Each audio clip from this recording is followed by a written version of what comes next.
What's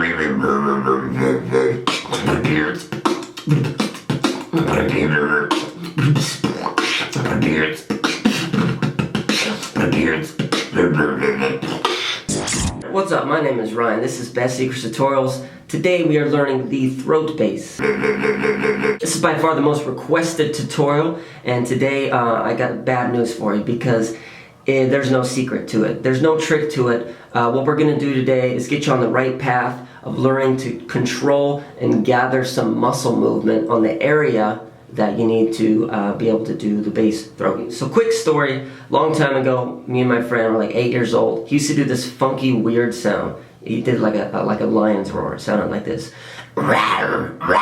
So years later, when I attempted to learn the bass throat sound, I realized that my friend could actually already do it. And I asked him, like, how are you making that weird lion sound? And he says, what do you mean? I just like make a lion sound. So right now we're gonna attempt to make a lion sound and see what it sounds like. You probably don't have any bass at all in there, and that's fine, because again, there's no muscle control for you right here. So when I speak, the vibration and the sound is actually coming like mid-throat right here. And what we're going to do is we're going to really tense our body up and push the vibration to right here. So that's why this growling sound is good to do, because it forces you to really tense up and move that vibration up like this.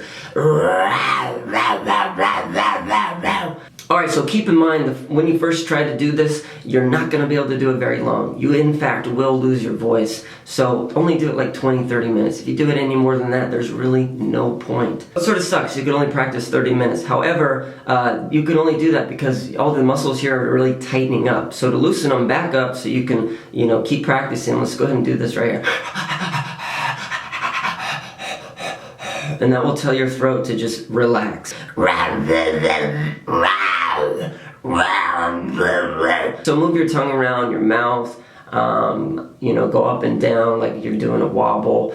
It's going to help you gather more control. Yeah, a lot of you are not going to have any bass sound right now. It's just going to sound like a lion's roar, like a really bad, dumb lion's roar.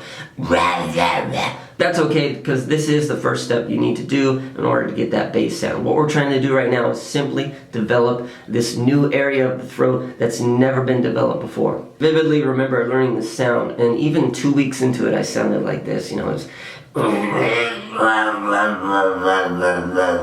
So when you finally really do get like a good bass sound, the difference between what I just did and a good bass sound is that once you have the control and the movement, you can actually hold the tone, the vibration here, and you can begin to open up your throat a little bit more, and it creates more of a bassy sound. No trick to it, you're just going to have to practice it half hour a day. I guarantee you in 2-3 weeks you'll start to develop a nice bassy sound. You'll have the control, you'll be able to throw different stuff in there, and it'll be cool. So if you do have it a little bit, if you're an intermediate bass guy, I'll show you a couple things that I do to get different sounds. I like to position my mouth in a different space, so you're narrowing the gap that the sound is coming out. So it's... That's how you get a wobble. You simply just do this with your mouth. Whoa, whoa, whoa, whoa, whoa, whoa. I also like to turn my tongue sideways. This is again also narrowing the gap that the sound comes out, and it sounds like this without the tongue, and with the tongue.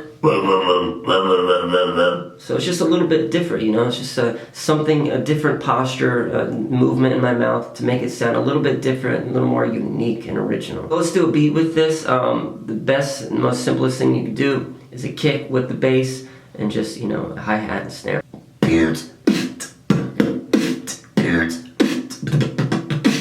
You want to do some wobbles. With the wobble and the dubstep, the thing that's great about that sort of music is it's just complete creativity. It's just like throw some crap out there, with a synthesizer, and just make these crazy bass lines. And so it gives us a lot of freedom as a beatboxer when you do get this sound to make tons of different types of beats. Hope you guys enjoyed this tutorial. I'm glad I could respond to your request to do it. Please subscribe and like this video for me, and check out our Facebook. Our Beatbox Championship Battle Contest is pretty sick. And maybe in a little bit I'll do a nasal bass tutorial as well. Alright, take care.